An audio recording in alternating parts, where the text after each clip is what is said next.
High school pa lang po ako. Actually, I pray to the Lord. Lord, kung okay pa ba? Gusto niyo ba ng rap? Ay, hindi nga. Sa mga kabataan ngayon eh. Di ba? Uso ang rap. Pero ngayon po, ito po ang kakaibang rap na binigay sa ating Panginoon. So, kung alam po natin ang kanta, Jesus, sabayan po natin. Kung pwede po, sabayan po natin ng palakpak. Amen po ba?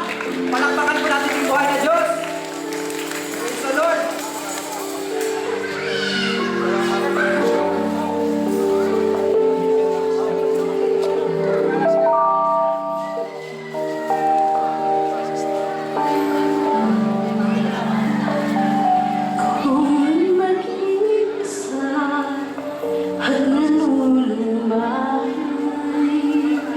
Dahil sa hirap mo tinataglay, kung kailangan mo ng karamay, tumawag ka at siya'y naghihintay.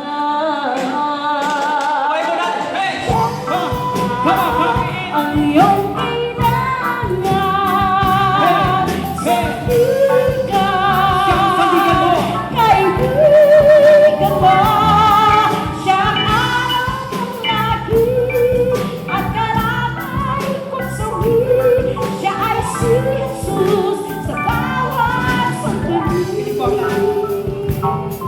makinig kami, isara ato ang iyong bibig kung gusto mo ng kaliwanagan, taimtim ka na makinig, pero babasi tayo dito sa mga salita ng Diyos. Pagtiwala ka lang sa Kanya, buhay mo ay magiging maayos sa kaligtasan.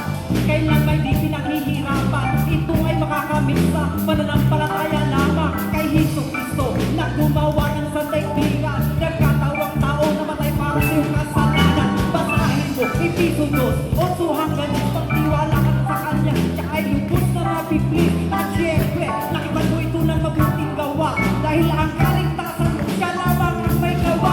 Hindi ka kayang iligtas ng relihiyon, maraming relihiyoso, pero sa Diyos walang relasyon. Kaya ang buhay ay di nakikita ng pagbabago. Isipin mo at ipabuhay mo si Jesucristo. Tandaan mo, ika'y naligtas dahil pananampalataya. At dahil dito, may mabuti kang magagawa. Putulin mo ang mga kasalanan at bigyan ng wakas. Tanggapin mo si Jesus bilang Diyos. Tanggapin ka! Hey!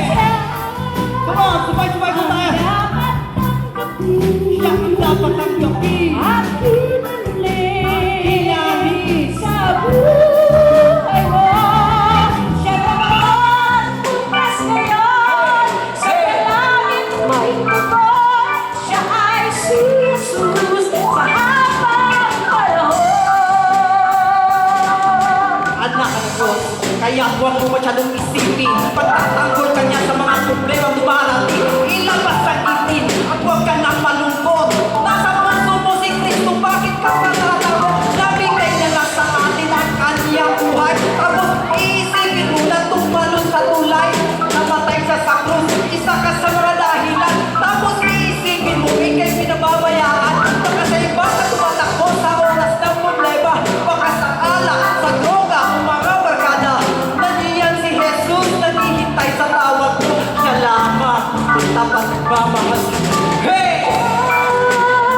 Come on! Dapat Siya ang dapat tanggapin. at kinali sa buhay mo. Siya naman bukas ngayon. Bukas Sa ngayon, langit may tugon. Siya ay si Jesus sa habang panahon. Mo pagkakatandaan, siya lang ang may pag-ibig na tunay. Pag-ibig na tunay.